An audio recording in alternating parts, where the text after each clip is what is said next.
নাগরিক সমস্যা ও সাংবিধানিক সমাধানের ভিডিও সিরিজের আজকের প্রথম পর্বে সংবিধান আসলে কি, জনগণই রাষ্ট্রের মালিক কেন?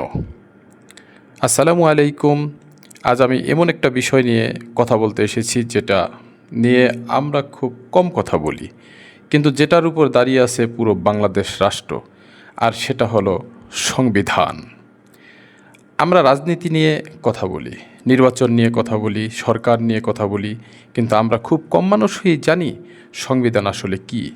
সংবিধান হলো একটি দেশের সর্বোচ্চ আইন, এমন একটি আইন যার উপরে আর অন্য কোনো ক্ষমতা নেই। অন্যভাবে নেবেন না, সারা পৃথিবীর জানা অজানা সকল ক্ষমতার মালিক একমাত্র আল্লাহ রব্বুল আলামিন। কিন্তু রাষ্ট্রীয় যে আইন, বাংলাদেশের যে আইন, সাংবিধানিক যে আইন, আমি সেই আইনের কথা বলেছি। একজন এমপি, একজন মন্ত্রী, এমনকি রাষ্ট্রপতিও সংবিধানের উপরে না। সংবিধানই ঠিক করে দেয় রাষ্ট্র কিভাবে চলবে, সরকার কিভাবে কাজ করবে, আর একজন নাগরিক কী অধিকার পাবে। কিন্তু এর চেয়েও গুরুত্বপূর্ণ একটা বিষয় আছে। সংবিধান আসলে শুধু একটা বই না, সংবিধান হলো জনগণের ক্ষমতার লিখিত দলিল। বাংলাদেশের সংবিধান স্পষ্টভাবে বলে, রাষ্ট্রের সকল ক্ষমতার মালিক জনগণ। এর মানে হচ্ছে এই রাষ্ট্র কোনো ব্যক্তির না, কোনো দলের না। এই রাষ্ট্র জনগণের। আমরা ভোট দেই, আমরা সরকার তৈরি করি, আমরা সংসদ তৈরি করি, আমরা জনগণই রাষ্ট্র পরিচালনা করার অধিকার দেই। তাহলে প্রশ্ন হলো, যদি জনগণই রাষ্ট্রের মালিক হয়, তাহলে মানুষ কেন আজও তার অধিকার পায় না?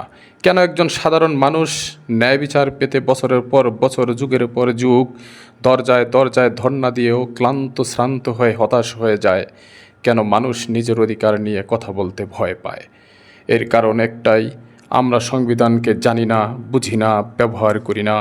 সংবিধান আমাদের দিয়েছে মত প্রকাশের অধিকার, সংবিধান আমাদেরকে দিয়েছে ন্যায় বিচারের অধিকার, দিয়েছে সম্মানের সহিত বেঁচে থাকার অধিকার, দিয়েছে শিক্ষা ও চিকিৎসার অধিকার।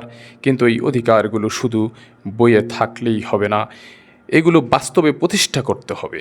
আমি একজন রাজনীতিবিদ হিসাবে বিশ্বাস করি, দুর্নীতিমুক্ত, ইনসাফ ভিত্তিক এবং বৈষম্য মুক্ত মানবিক বাংলাদেশ গড়তে হলে আগে মানুষের কাছে সংবিধানকে পৌঁছে দিতে হবে। মানুষকে তার অধিকার জানতে হবে, বুঝতে হবে এবং সচেতন হতে হবে। এই কারণেই আমি শুরু করেছি ধারাবাহিক ভিডিও সিরিজ। আজ দেখলেন প্রথম পর্ব।